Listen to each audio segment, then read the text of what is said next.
Hey there, and welcome to another episode of Soap Goes to the Oscars. This is episode 71, and this is the first movie I'm reviewing for the 1937 Oscars. This was the 10th Oscar ceremony, and it took place on March 10th, 1938. So these are all 1937 movies, although one of them in Old Chicago is listed as 1938 on IMDb, so I'm not sure what that's about, but I guess we'll find out when we get to that one. That is not the movie I watched this time.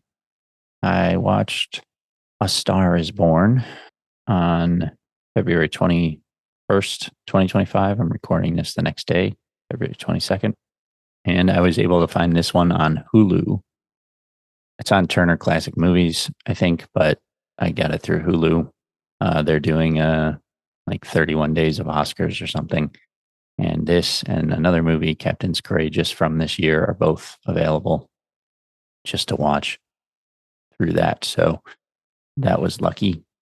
So far, from what I found, I think I'll be able to see every movie in this round for free, including the snubbed movie. So that would be a first. I just got to try to get through them fast enough before they disappear. Anyway, as I said, I watched A Star is Born, which is a 1937 American Technicolor drama. Oh, yeah, I should have said this movie marks a milestone in my Oscar watching. It is the first full color movie that I've seen. There's been a couple other ones. One of the snubbed movies had quite a bit of color in it, Sunrise.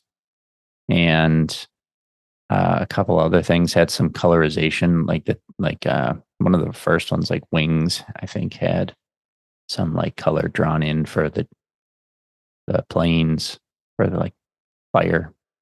This is the first full color movie that I've watched, and I'll be honest, when it came on and I saw it was color, the Turner Classic Movies uh, always has a guy introducing them. I don't know his name, but the same guy, he introduces the movie, and then the movie came on and it was in color, and I was like, wait a minute, this doesn't look right.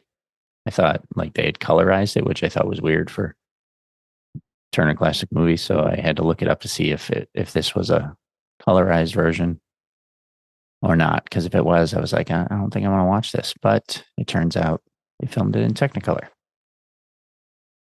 So it was produced by David O. Selznick, directed by William A. Wellman from a script from a script by Wellman, Robert Carson, Dorothy Parker, and Alan Campbell, starring Janet Gaynor in her only Technicolor film as an aspiring Hollywood actress, and Frederick March in his Technicolor debut as a fading movie star who helps launch her career. The supporting cast features Adolphe Menjou, May Robinson, Andy Devine, who was in Romeo and Juliet that I watched for the last round, Lionel Stander, and Owen Moore. At the 10th Academy Awards, it became the first color film to be nominated for the Academy Award for Best Picture. Frederick March has been in several of the movies. He was in Smiling Through, Les Miserables. He plays Jean Valjean. I think there was another one he was in more recently from the last round. And Janet Gaynor was in one of the very first movies. She was in Seventh Heaven, and she was also in Sunrise, which was the first snubbed movie that I reviewed. The movie's plot is heavily based on a previous Hollywood production, What Price Hollywood, released in 1932, though not as widely known. This movie, however, would garner popularity and kickstart a legacy, which led to it being remade 3 times: in 1954, directed by George Cukor and starring Judy Garland and James Mason; in 1976, directed by Frank Pearson and starring Barbra Streisand and Kris Kristofferson; and in 2018, starring Lady Gaga and Bradley Cooper, who also directed.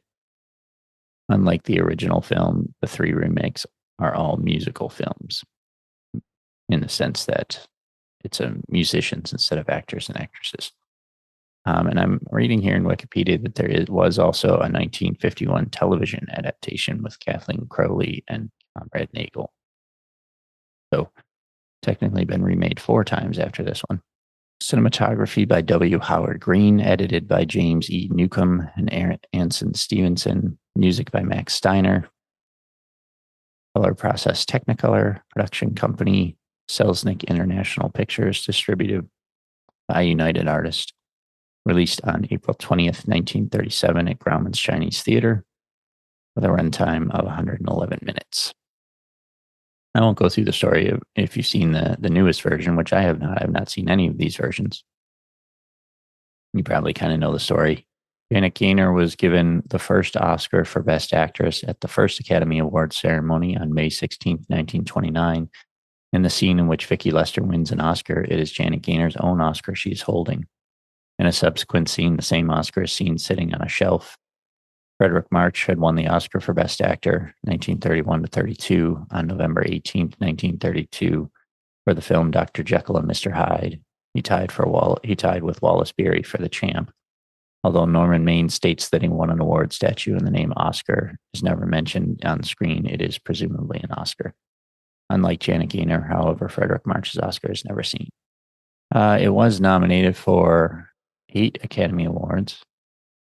Outstanding Production, Best Director, Best Actor, Frederick March, Best Actress, Janet Gaynor, Best Original Story, William A. Wellman and Robert Carson, which it won, Best Adaptation, Best Assistant Director, and Academy Honorary Award for W. Howard Green, which it won, I guess. So this was pretty good.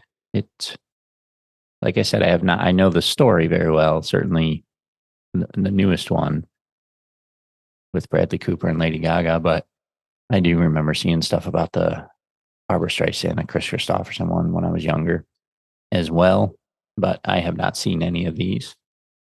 This was good. Frederick March is a very good actor, and he was a little bit comedic in this, at the beginning at least, when in the happier times of the movie. And it was sort of strange to see him like that. I hadn't seen him. I haven't seen Dr. Jekyll and Mr. Hyde, but in most of the other movies, he was a little more like Valjean. He was more serious than Les Mis. So it was a nice change for him. Janet Gaynor, I guess, the guy on TCM at the end of the movie said that this sort of marked the peak of her career, and she started going downhill after that. Oh, wow. In 1929, she became the first recipient of the Academy Award for Best Actress for her performances in Seventh Heaven, Sunrise, A Song of Two Humans, both 1927, and Street Angel, 1928, the only occasion an actress won an Oscar for multiple film roles. Her success continued into the sound film era. For A Star is Born, she received a second Best Actress Academy Award nomination. After retiring from acting in 1939, Gaynor married film costume designer Adrian, with whom she had a son.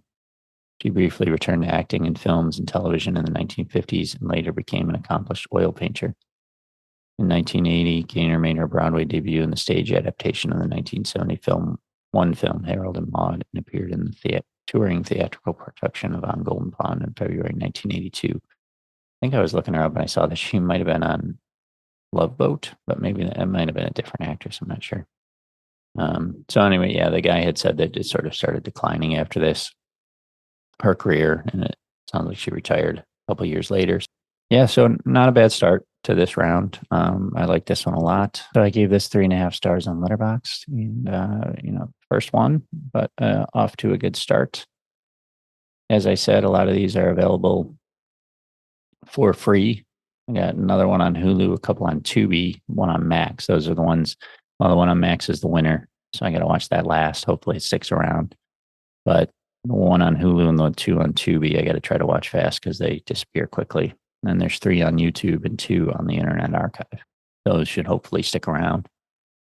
But yeah, we'll see how this round goes. Hopefully it's a quick one. We'll see you next time.